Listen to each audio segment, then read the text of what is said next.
நம்ம எல்லார் வீட்லயும் கண்ணாடி இருக்குது. நம்ம வெளிய போம்போது, நம்மளுடைய குறைய சரி பண்ணிக்கொள்றோம் அந்த கண்ணாடிய பார்த்து. பவுடர் அதிகமா இருந்தா, அத நம்ம கரெக்ட் பண்ணிக்கிறோம். தல வளைஞ்சிருந்தா, அத நம்ம கரெக்ட் பண்ணிக்கிறோம். இப்படி நம்ம கரெக்ட் பண்றதுக்கு அதிகமா பயன்படுறது இந்த கண்ணாடி. அதே மாதிரி கணவன், மனைவி உறவும் இந்த கண்ணாடி மாதிரி தான். மனைவிக்கு கணவர் கண்ணாடி மாதிரி இருக்கிறாரு. அதே மாதிரி கணவருக்கு மனைவி கண்ணாடி மாதிரி இருக்கிறாங்க. கணவர்கிட்ட ஏதாவது ஒரு குறை இருக்கு அப்படின்னா, அத மனைவி சொல்றாங்க.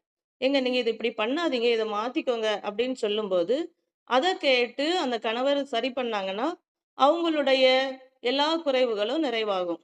அதே மாதிரி மனைவி கிட்ட ஏதாவது ஒரு குறை இருக்கு அப்படின்னு இந்த கணவர் சொல்லும்போது, மனைவியும் அத கேட்டு அத சரி பண்ணிக்கிட்டாங்கன்னா, அவங்களுடைய குறைவுகளும் நிறைவாகும்.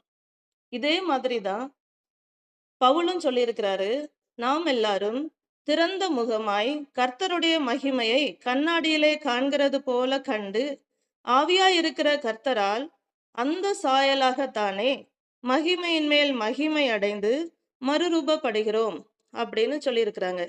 இப்படி சின்ன சின்ன குறைகள சொல்லி, நம்மள நம்ம சரி செய்து கொண்டோம்னா, நம்மளுடைய வாழ்க்கையும் மகிமை அடைந்து மறுரூபமாகிற வாழ்க்கையா இருக்கும்.